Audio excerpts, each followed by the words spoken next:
Hey everyone, Jill Chacha here from Well, That's Interesting, and I am absolutely thrilled to tell you about Spotify for podcasters. I use it, I love it, and it all started by downloading the free Spotify for Podcasters app, which has all the tools you need in one place to record and edit your masterpiece of a podcast. Spotify for Podcasters also distributes your show to all major platforms, so when you hit publish, your episodes will stream not only on Spotify, but I'm talking about the Apples, the Googles, Stitcher, Good Pods, the other ones. You get the idea. And you can monetize your podcast with no minimum listenership required. You could also set up monthly subscriptions and record ads just like this one. So what are you waiting for? Download Spotify for Podcasters today and start changing the world. Oh, and please, stay interesting.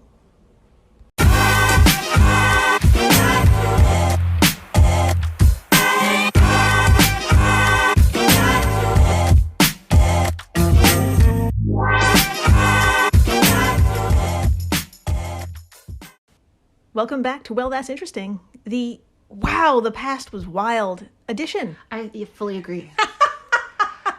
You guys, stuff happened. So much stuff has happened. That we weren't there for. Or you were there for. Or you were. And I'm sorry. Yeah. It was crazy.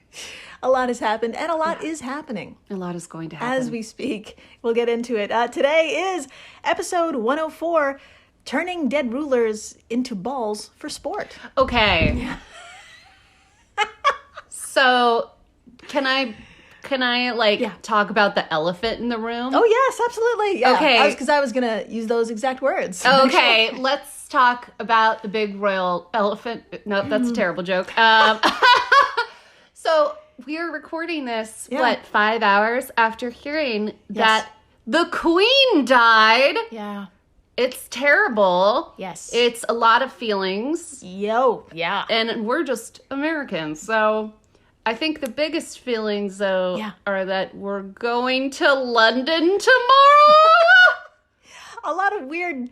The universe is very funny. Yeah. And, let's address the elephant in the room because, my friends, 2 months ago, this episode was scheduled to be recorded on September 8th. Yep. And wouldn't you know it, Britain's longest-serving monarch passed on the same day we were to discuss an ancient holy Mayan practice of turning dead rulers into balls for sport. It's just so weird. And we're going to London tomorrow at the same time. It's just odd. It's too weird. It's so weird. It's too weird. Yeah. I am.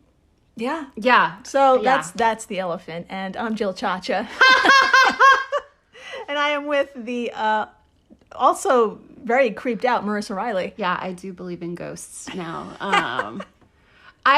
So this was actually one of the few times, very few, that Jill actually told me the topic. Yeah, I thought I had to bring it up because it's just so strange. Yeah, she just straight up told me after I texted her, "Boo, the Queen died," in all texts. And Jill actually told me what we were going to talk about today. I thought I'd brace you for the fact. And also break me at the same time. I was definitely broken when I heard about this.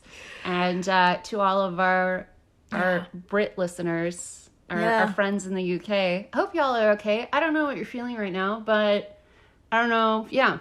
It's complicated. Lots of complicated things come with the royal family. Oh, yeah. But yeah. To say the least, yeah. We're thinking about you, and we will literally be with you tomorrow. Also, we planned this trip 2 months ago also. Yep. And now... So we'll be there. We'll be there for the whatever hell. The funeral? I don't know. Okay. Oh, God. So if this is your first time listening... Wow. Welcome to the flock. Welcome. Generally, Dr. Riley here comes in cold and learns everything in real time, just like you. Yeah, it's true. Usually I have no idea what we're talking about, but I did know what we were going to talk about. I got a full, just 3 hours notice. Just the topic. I don't know anything else about it, but Yeah, I will be thinking about the queen. Yes. And picturing Everyone will. her in weird ways, not intentionally. I just cannot. No, it's impossible. Help it. That's why we had to address this. Yeah. So everyone think about it, picture it, get it out of your system right now. No one's judging you. Or embrace it, because embrace it. It's a very important practice. I can imagine. imagine. We're going to get into the details as to why human remains went inside balls.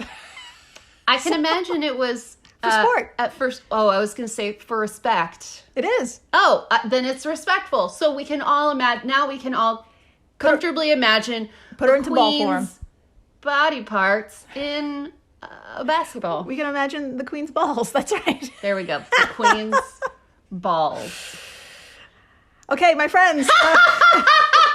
I'm like, where's the line? I don't know where the line is anymore. There is no line.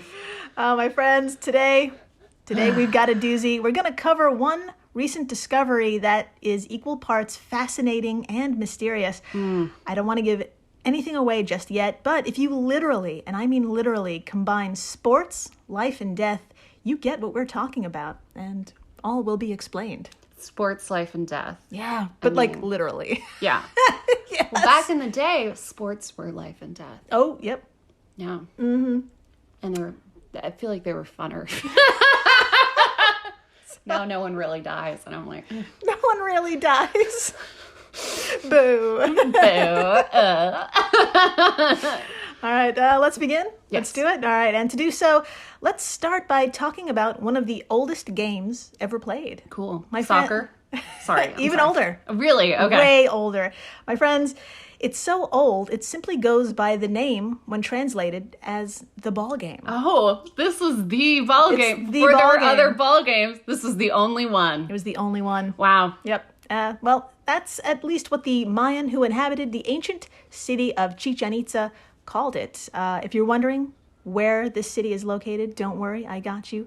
Please, everyone, imagine Mexico. Oh, yeah, you got it. No problemo. Especially the southern half of Mexico. Okay. Now, you see where the tail that curves up and to the right? You see that part? Yes, see. Okay, now point to the very end of the tail, and there is the Yucatan. Amazing. And at the very tip is the... Sorry, I can do this. At the very tip are the...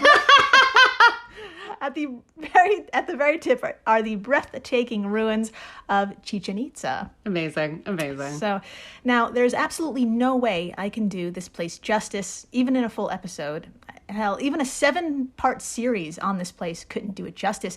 You might just need a 7-part series on each of the buildings that make up Chichen Itza. Oh my God. Yeah. Ooh. It is so involved. But here is a very crude rundown of some of the structures, and I highly, highly, highly cannot emphasize just heading on over to chichenitza.com/ruins to follow along. Yes, with our follow rundown. along with me. It's because I'm going to do a bad job describing these beautiful buildings. For the love of God, it's chichenitza.com/ruins. Follow along. I'll have some screenshots of the buildings on our social media stuffs too, but hit up the website, take a peek at these beautiful goddamn places. So, one of them is the crown jewel, and it's the image that comes to mind when someone says Mayan architecture. Oh, like a pyramid. You got it. Oh, That's yeah. right. We're talking. Done. We're talking about the pyramid of Kukulkan. Kukulkan. Pyramid of Kukulkan. Sounds like a child star. Of excuse me. Of what's his name? Home Alone. That's right. Home Alone. Oh my Kevin. God. Kevin. That's Kevin. Right. We keep forgetting him. So, I'm losing my voice. I'm sorry. Dr. Marissa, from that website, can you just tell us a little bit about it? Nothing would make me happier. All right, quote, "The pyramid is one of the tallest, most remarkable examples of Maya architecture. It was built during the high point of the Itza Kokom culture during the decadence of Mayapan." We all know it. Yeah, the decadence of Mayapan. It is a 4-sided pyramid with a rectangular temple on the top.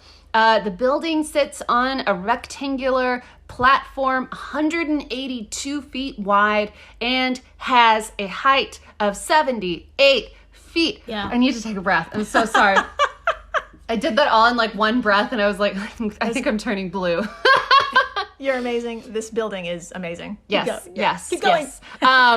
Continuing the quote after breathing deeply, precision and intention are part of the essence of the building. Each side of the pyramid has a large staircase, 91 steps per side, and one more leading to the upper temple, giving 365 steps, one per day of the year. End quote. How fucking cool it is fucking amazing. That? They're fucking smart as shit, right? It was incredible. Oh, God. It's just incredible. This building is incredible. So I'm actually going to show you a photo of one side of the pyramid. Okay. Which also goes by the name El Castillo. That sounds very familiar. And this was built 1000 CE, basically. God just damn 1000. Just there you go. Yeah. All right, everybody. This photo will be on our social media stuff, so please just take a look at this photo. Precision and intention. Yeah, it's definitely in this photo. Take a look at this. Absolutely. Yeah.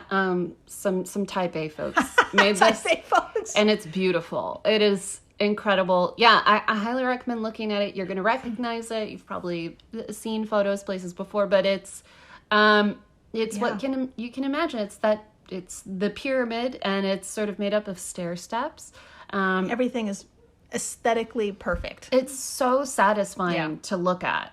And then, there's that gorgeous staircase going down each side. We can only see one from this view, but it just is like a miracle. And it's just, this is a damn miracle. There's a blue sky. It's green grass. It's great. Yeah. And the distance between each step and the levels going up to the very top, perfect. They're absolutely equal. It's someone really a sight. probably literally killed themselves. Yes. Doing this.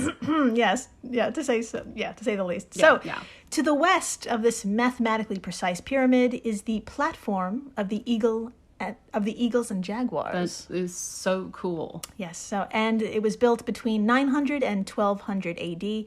Just like El Castillo, it has a staircase on each of the four sides leading to a flat platform.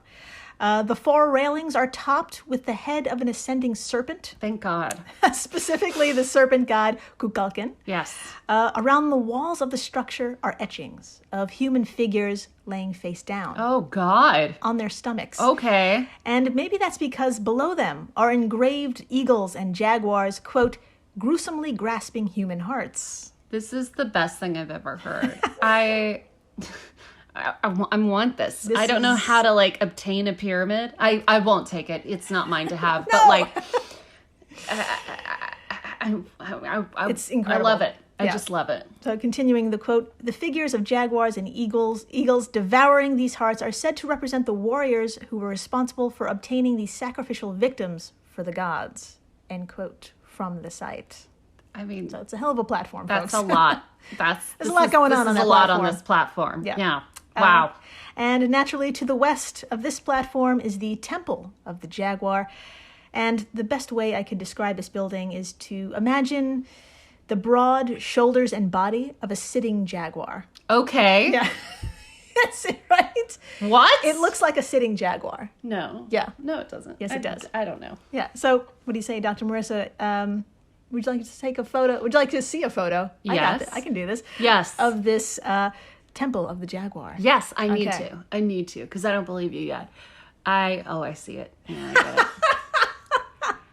It is so powerful. Yeah. There's no words that can describe this other than it does resemble. It has the hunches, it has the body of a jaguar, but it's interpreted in their type of architecture, which is this very precise angles, rectangles, pyramid. Yeah. Can you tell I'm the farthest thing from an architect? I'm it's a building. Wow. She's a doctor. I'm just a doctor, She can only do so much. Yeah, I can only have so many degrees. So, Dr. Marissa, why don't you tell us a little bit about this temple, which is about the height of a 3-story building, by the way. Cool as shit. Okay, yes, I would love to talk about it. From MayanPeninsula.com, quote, the Temple of the Jaguar in Chichen Itza was built between the years 1000 and 1100. You got this. 1150. Let's do that. 1150 AD. It takes its name from a sequence of jaguars located in front of the structure, and it consists of different layers that are intricately carved and show different types of images. 2 gigantic feathered serpents, fuck, that's awesome, Yeah. formed the columns in the entrance hall, while the interior walls were richly decorated in stone. End quote. Yeah. That's great. Fucking. That's just great. I'm gonna, Yeah. if I ever own a house, which I won't it. because I'm a millennial. That is true. I want all of this. Fake versions, Yeah. clearly. Yes, I would never take any of Temple of the Jaguar aesthetic. this. Yeah, chic. that's my vibe. Temple of my the vibe. Jaguar chic. Yes. So, my friends, that's one hell of an entrance to this temple. But if you look at the very top of this temple, if you're on the website, take a look at it. If you're on our social media stuffs, take a look at the very top of the temple. You'll see a rectangular room. Okay. And it too is adorned with jaguars and snakes. But this very special room is the equivalent of a skybox. Oh, yeah. Yeah, you know, skyboxes that you'd sit in if you were overlooking a game today Yeah. at any stadium. Yeah. Yeah, special people sit up there. That's so cool. So imagine yourself sitting inside it and looking down. Yeah. You would see the star of our show, the ball court. Yes. The ball court where the ball game was played. Yes, because where else? Yes, right. Just called the ball court. I love Simple. it. To the point. Yeah, They're kind of German. They're very with their architecture, it's Yeah. very clean. It's Yeah. sort of a minimalism to it. And you know, all German words translate to It's very brutal. yeah, It's a little very brutal. Yeah, and very... I just realized what an Exact. insult it is to compare this architecture and vibe to German stuff. Oh, I know what you meant, though. Yeah. I know what you meant. Yeah. I know what you meant. Anyways. So, in the shadow of the Jaguar Temple is the most intense court I've ever seen. Dr. Marissa, with no context, please tell us what you see in this photo. I would love to. So please, everyone come on by and take a look at a very intense court. Take a look at it. I mean, you come to this court to die. This is where you come to die. You come to win. I'm glad you think that way, Jill. Oh, man. I guess someone has to win. Good for that person. Yeah, it's just imagine Whew. 2 Game of Thrones size walls facing each other, and then right in the middle is a bunch of grass where people go to die. And it's so intimidating, and it's just 2 giant freaking walls. Do people sit here? Oh, we're going to address that. Okay, I was trying to figure out where people sit, and I'm like, I don't know. Yeah, that's actually a good question. Who is viewing this? That's a really good point. Are they viewing it from the top of the walls? Again, That's Game true. of Thrones walls, but without the floof. It's just clean lines. Yeah. It's a minimal version. It's very, the Muji version. It's very nice. It's again, aesthetically so pleasing, Yeah. so powerful. It's just incredible. Yeah, I could see people sitting at the very top because they are thick walls too. Yeah. So that could be the seating area. Now, I think it's fair to say this is intimidating, Yeah. maybe overwhelming. Yeah. And the power it exudes is no coincidence. So let's get into it. Yes. So the field itself is 135 meters long, or 440 feet. For perspective, an American football field is about 300 feet long. Ah. And a soccer field is a little over 400 feet. So this field is bigger and is bear-hugged by 2 massive walls running down either side of it. Take that, Texas. Yeah, that's right. So those walls, by the way, are 8 meters high or 26 feet high. Okay. And running along the base of either wall is a very long panel about the height of a grown person. Yes, I saw the panels. I didn't know what to think of them. Yeah, they definitely dwarfed people. Dr. Marissa, I thought you could do us the honors of telling us what and who is depicted on these panels. Oh my God, I would freaking love to talk about it. All right, from MayanPeninsula.com, quote, the panels show a procession of warrior ball players, 7 on each side of a skull at the center, a symbol of death. That's so metal. The first player of the group is the first player of the group on the right is beheaded, of course, with one knee on the ground, and out of his neck comes blood in the form of serpents. Again, this is the coolest thing I've ever heard. Continuing the quote, the player of the group on the first player of the group on the left is the one making the sacrifice, carrying a knife in one hand and the head of the beheaded in the other. All right. Yeah. That's awesome. Yeah. This is so Squid Game vibes. Okay. So all of the characters are richly dressed with large and precious feathers on their helmets, and behind their backs, earmuffs, and bar nose rings, arm protectors, wide belts, knee pads, precious discs behind the waistband, sandals with a heel, fuck yeah, kilt, and zoomorphic insignia. Nailed it. Is that what I think it is? It is. Animals? Animals. Animals and shit. Okay, cool. The whole composition is full of floral motifs, vegetable branches, etc., to fill the gaps between the characters, end quote. I love that they're like, these guys are violent, or these people are violent. They're cutting each other's heads off. They're wearing the most insane battle gear and also florals. Yes. Like, it's so cute. It's so cute. And a salad. Yeah. And a salad. So yeah. It's beautiful and intense. I think that's a theme that runs throughout this place. Very gay. Yeah. In the best way. In the best. Okay, yeah. When I say that, I mean like a compliment. Coming from gays. Anything that involves like violence and florals. Beautiful. It's awesome. It's wonderful. So my friends, the game is intense. In fact, it's more than a game. And I'm not sure we even have the right word for it in English. Ceremonial is thrown around, but it's even more than that. Oh. So what exactly takes place on the field? Well, drum roll, please. We're not so sure. All right. Fine. But here's what we do know, including a brand new discovery. Oh boy. Okay. Ready? Okay. Here we go. There's evidence that various forms of this game has been played since 2000 BC. Oh my God. Okay. Yes, 2000 BC. That's a long time. But no matter the form, according to chichenitza.com and our friend the wiki, at its heart, it was the symbolic recreation of the mythical combat between night and day. And could have represented a number of dualities, like the battle between life and the underworld. That's very abstract. Yeah. It's okay. Tell me more. Yeah.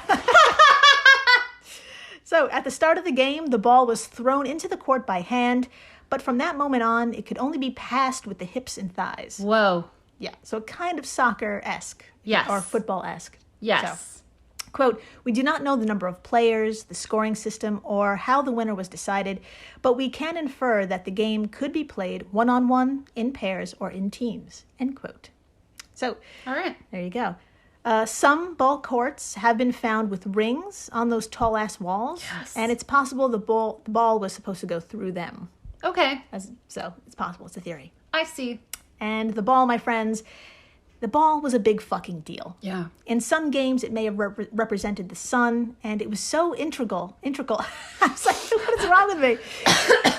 It may have represented the sun, and it was so integral. I can't say integral. Integral.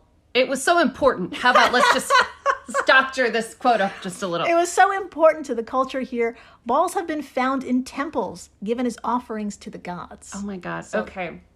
Theory. Yeah. So, what if yeah, these people were wizards and they were playing Quidditch? Holy shit. It would make sense with the rings and the height of everything. Yes. You know? That Death Quidditch. Death Quidditch! Metal band! Metal band! Metal band! Make a sticker! Okay. Oh my God. Anyways. That's the remake. That's the Death Quidditch! I'm so excited. That's the reboot I want to see. Thank you for running with me on that. I have very little evidence to prove it, but here we are. So, all right. So, So, Dr. Marissa, please tell us, traditionally, what were these balls made of and how were they made? Oh, yeah. Oh, yes. Oh, yeah. Okay, I would love to talk about it. All right, from chichenitza.com, quote, the ball for the game was made from liquid latex extracted from rubber trees. Nice. When heated, the resin formed threads. Oh, you okay? Yeah. The threads got me. Choked on some threads? Yep. The resin formed threads that were first rolled up and then squeezed by hand or pressed in a mold. The weight of the ball varied between 3 and 5 kilos or 6 to 11 pounds. Thank you, Jill. And when it became deformed, it could be stretched back into shape. In depictions, there are some balls small enough to fit in the hand and others bigger than a soccer ball, end quote. Sounds awesome. There you go. Sounds great. Sounds great. Sounds amazing. Yeah. My friends, I'm absolutely thrilled to announce that a recent discovery has revealed not all balls were made of pure latex. Yes. Yes, bodies. Join me, will you, alongside archaeologist Juan Yaduin Angelo of Mexico's National Institute of Anthropology and History, or INAH for short. He and fellow researchers had been excavating the Tonina temple complex located south of Chichen Itza. Now, Tonina is older. It's even older. It's way older, dating back to the classical Maya period of 500 to 687 CE. Oh my God. Just triple digits. Wow. So it was also there was discovered a sunken ball court under one of the temples, though, under the Sun Temple. A whopping 400 urns were found, a whopping 26 feet or 8 meters down. Okay. So it's very specific. Yeah. Yeah. They contained a mixture of rubber, coal, plant roots, and human ashes. Oh my God, this is awesome. Yeah, my friends, if some of those ingredients sound familiar, you're right. Researchers believe they were used to make balls, including those human ashes. So this is even cooler than I thought it was going to be, and I thought it was going to be really cool. So, quote, after cross-referencing this find... I'm sorry. All right, I can do this. We got this. We got this. Do this. We got this. Quote, after cross-referencing this finding with written accounts about the Maya site, it appears that the cremated remains were used to manufacture rubber balls used in ritual games, explains the INAH in a statement. That's so cool.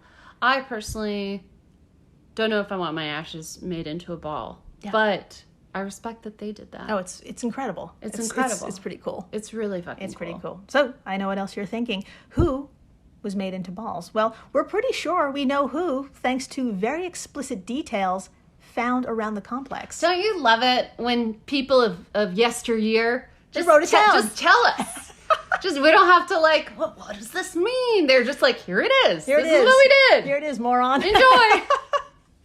So, Dr. Marissa, would you like to take turns reporting from Ben Taub of IFL Science, reporting from Ben's article called "Ancient Maya May Have Turned Their Dead Rulers into Balls for Popular Games." Amazing title, and I would love to talk about it. All right, quote, the hypothesis relies largely on messages engraved on the 3 scoring hoops that mark out the boundaries of the game court at Tonina. Tonina. According to these inscriptions, 3 ancient dignitaries were taken to the Cave of the Dead, where they underwent a 260-day process of, in quotes, transmutation. There you go. Love all of those words. Specifically, the carvings identify Wak Chan Kahuk, who died on September 1st, 775. Holy shit. As well as Aj Kolote. Amazing. Kolote, who perished on April 1st, 776, and a woman named Kawil Khan, who died in 722. According to the INAH, sulfur from these rulers' I can do this. What is with me today? Ruler's ashes. According to the INAH, sulfur from these 3 rulers and their ashes was probably used for the vulcanization of the rubber from which the balls were made. That's so fucking cool. Continuing the quote, it is enlightening to know that the Maya sought to convert the dead bodies of their governors into a living force. Oh, that's beautiful. Something to stimulate the people, said Juan Angulo. We have evidence that they were incorporated into balls. During the classic period, the balls were gigantic, he added. End quote. I love that he added that these balls were gigantic. They were gigantic. Yeah. There you have it, my friends. There you have it. I really didn't know how else to end this episode other than saying, I think the Queen would have approved if she was put into a gigantic ball. I think she'd be down. She liked sports. I don't know. I don't know much. I have no idea. Don't know a thing. I only know from The Crown. Yeah. And she liked corgis. Oh, balls for the corgis. Balls for the corgis. We figured it out. Charles, if you're listening, I don't know how I feel about you. If anyone else is listening from the royal family, do we have an idea for you? Just listen. Just hear us out. Hear us out. Listen to the whole thing first. Yes. And then make your decision. Please. Yeah. And thank you for listening, rating, subscribing, telling your friends that, people were made into balls back in the day. Yeah.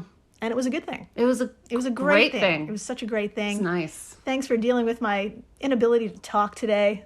What happened? You killed it, and also it is hot in here. Oh, gosh, it is really hot. So, thank you, and please, stay interesting. Please do.